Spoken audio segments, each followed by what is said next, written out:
Բարև, մենք մարդիկ սովորել ենք պատվանդանին դնել մեր ինտելեկտը, թե բա տեսեք, միայն մեր ուղեղը կարող է մաթեմատիկայով զբաղվել, տրամաբանել, ունենալ աբստրակտ մտածողություն ու քննադատական վերլուծության ենթարկել շրջակա աշխարհի իրադարձությունները։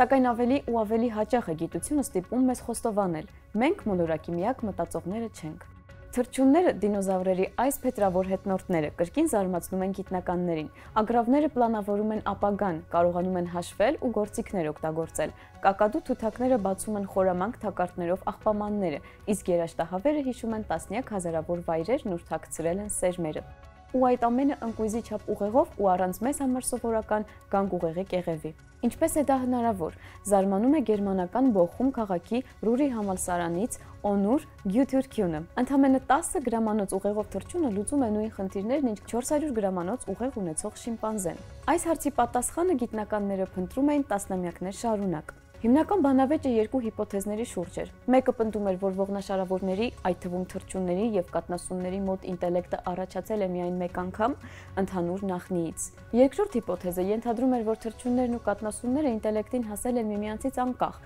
սեփական էվոլյուցիոն ուղիներով։ Խնդիրը նրանում է, որ այդ հնագույն ընդհանուր նախնի ուղեղի ոչ մի մնացորդ չի պահպանվել։ Դրա համար գիտնականները համեմատում են ժամանակակից հասուն կենդանիների եւ սաղմերի ուղեղի ստրուկտուրաները։ Ու այժմ 2025 թվականի Science ամսագրում հրապարակվել է միանգամից մի քանի հետազոտություն, որոնք բերում են թռչունների եւ կաթնասունների մոտ ինտելեկտի անկախ ծագման այս պահին ամենածանրակշիռ փաստարկները։ Այո, մեր ու նրանց բանականությունը կոնվերգենտ էվոլյուցիայի արդյունք է։ Սա նշանակում է, որ բարդ նեյրոնային ցանցերը տարբեր կերպ են ձևավորվել, բայց բերել են նման արդյունքների։ Թռչունների եւ կաթնասունների ուղեղները կարծես երկու տարբեր ճանապարհներ լինեն, որոնք բերել են նույն նպատակակետին։ Երկար ժամանակ համարվում էր, որ բարդ մտածողությունը հնարավոր է միայն նեոկորտեքսի կամ նոր կեղևի առկայության դեպքում։ Դա գլխուղեղի բազմաշերտ կեղևն է, որը հատուկ է կաթնասուններին, այդ թվում մարդուն։ Թռչունների մոտ նման բան չկա, նրանց ուղեղը նման է նեյրոնների տձև թանձրուկների։ Այդ իսկ պատճառով թռչունների վարքագիծը երկար ժամանակ համարվում էր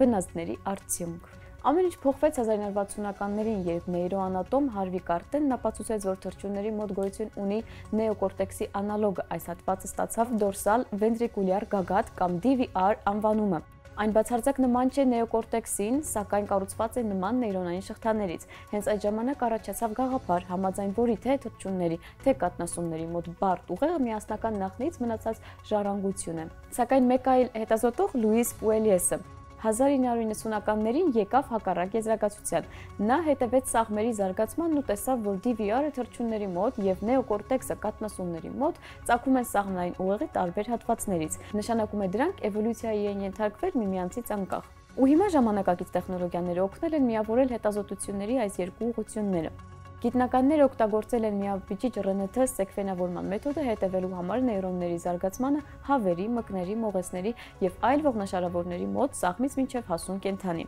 Պարզվել է, որ նեյրոնային կապերի վերջնական սխեմաներն իրոք նման են, սակայն դրանք հավաքում են լրիվ տարբեր բաղադրիչներից, տարբեր ժամանակներում եւ ուղեղի տարբեր հատվածներում։ Պարզվել է, որ թռչունները կարող են ստեղծել նեյրոնների միևնույն տիպերը ուղեղի լրիվ տարբեր մասերում սկիզբ առած բջիջներից։ Այս ճարտարապետական կախարդանքը կոտրում է ուղեղի զարգացման մասին հին պատկերացումները։ Պարզվում է գոյություն ունեն բանական ուղեղ կառուցելու սահմանափակ քանակի եղանակներ։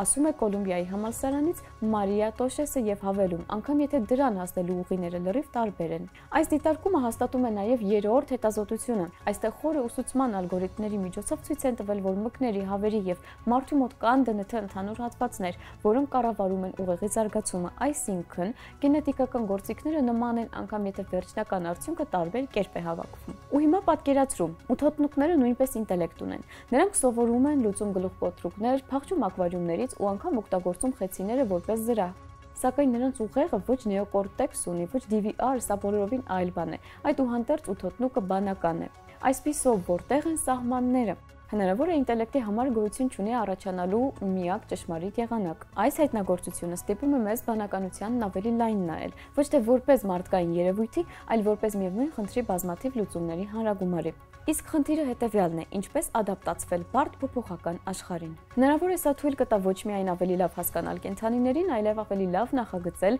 ապագայի արհեստական բանականությունը։ Ոչ այնպիսին, որը կմտածի մարդու նման, այլ օրինակ ագռավի նման մտածող կամ էլ ութոտնուկի։ Ինչպես դիպուկ նշում է Նիկլաս Քեմփինգը Լիովենյան կաթոլիկ համալսարանից, մենք բանականության իդեալական դրսևորում չենք։ Ընդամենը դրա ձևերից մեկը, թռչունները նույնպես եկել են դրան ինքնուրույն առանց մեզ։ Այս շաբաթվա գիտնականը լեգենդար Մարիա Կյուրին է։ Մարիա Կյուրին պատմության մեջ միակ մարդն է, ով 2 անգամ Նոբելյան մրցանակի է արժանացել 2 գիտություններում՝ ֆիզիկայում եւ քիմիայում։ Նա հայտնաբերել է ռադիոակտիվ էլեմենտներ, պոլոնիումն ու ռադիումը, փոխել է նյութի մասին պատկերացումներն ու առաջինն է ներդրել ռադիոակտիվություն հասկացությունը։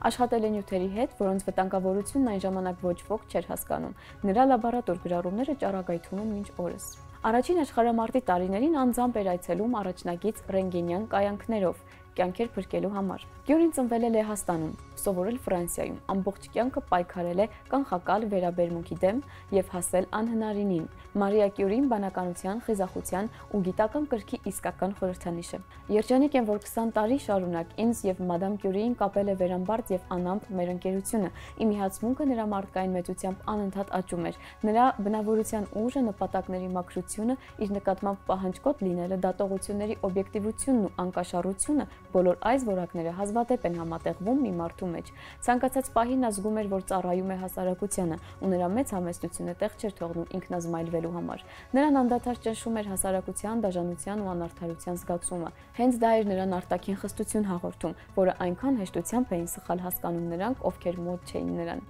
Տարօրինակ խստություն, որը չէր փափկացնում որևիցե արհեստական ջանքով։ Նրա կյանքի մեծագույն սխրանքը ռադիոակտիվ էլեմենտների գոյության ապացուցումն ու դրանք ստանալը։ Իրականություն դարձավ ոչ միայն շնորհիվ նրա խիզախ ինտուիցիայի, այլև գործի նվիրվածության, ամենաաներևակայելի դժվարությունների պայմաններում աշխատանքը կատարելու համառության շնորհիվ, ինչը ոչ հաճախ է հանդիպում էքսպերիմենտալ գիտության պատմության մեջ։ Ալբերտ Էյնշտեյն։ Իսկ այսօրվա համար այսքանը, կհանդիպենք։